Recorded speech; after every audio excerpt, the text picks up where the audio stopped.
Les contreforts de l'Himalaya sont juste là. Côté Pakistan, ces montagnes s'étendent sur 300 km. Elles sont uniques au monde. De leurs entrailles sortent ces blocs, plutôt friables. Leur couleur est due aux minéraux qu'ils contiennent.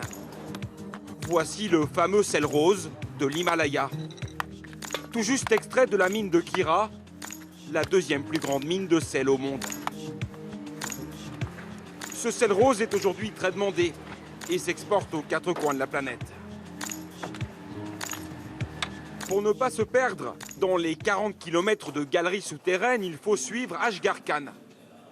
Il descend à plus de 300 mètres sous terre. L'ingénieur en chef supervise toutes les opérations d'extraction. Bonjour, comment allez-vous? Vous êtes en train de forer?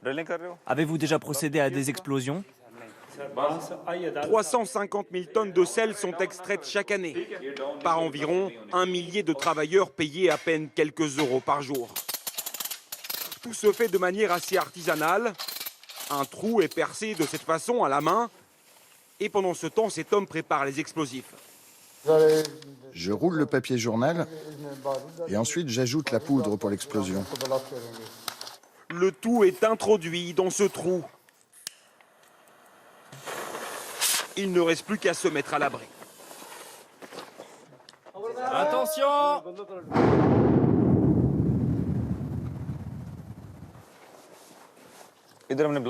Voici où cela a explosé et voici ce qui a été extrait.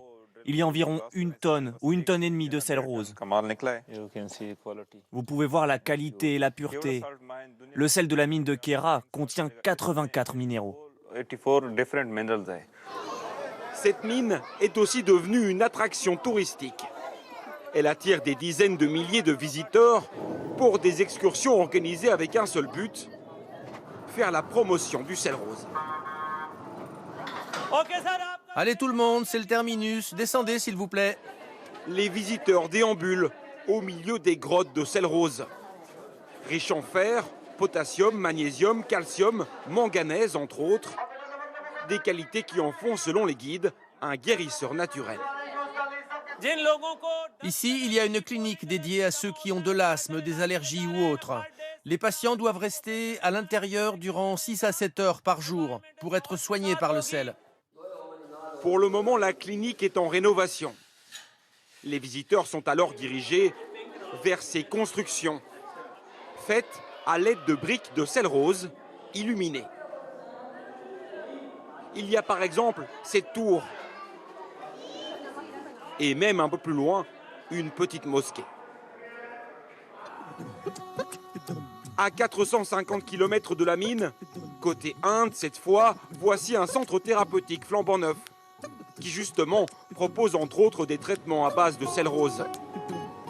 Vazou, en robe de chambre à 24 ans, il est là sur les conseils de son médecin pour une cure particulière dans une cave de sel rose.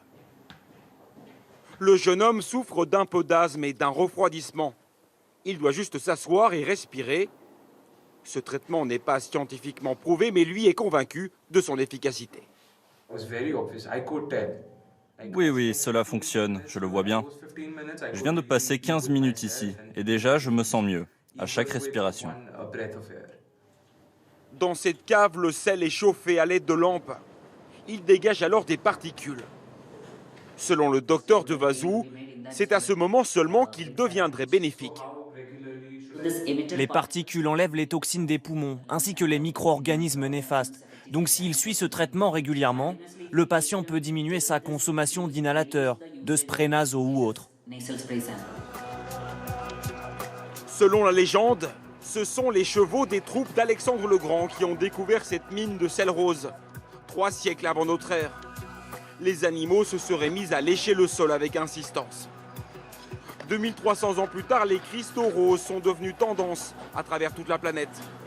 100 grammes de sel de l'Himalaya se vendent aujourd'hui environ 5 €. Il est l'un des sels les plus chers du monde.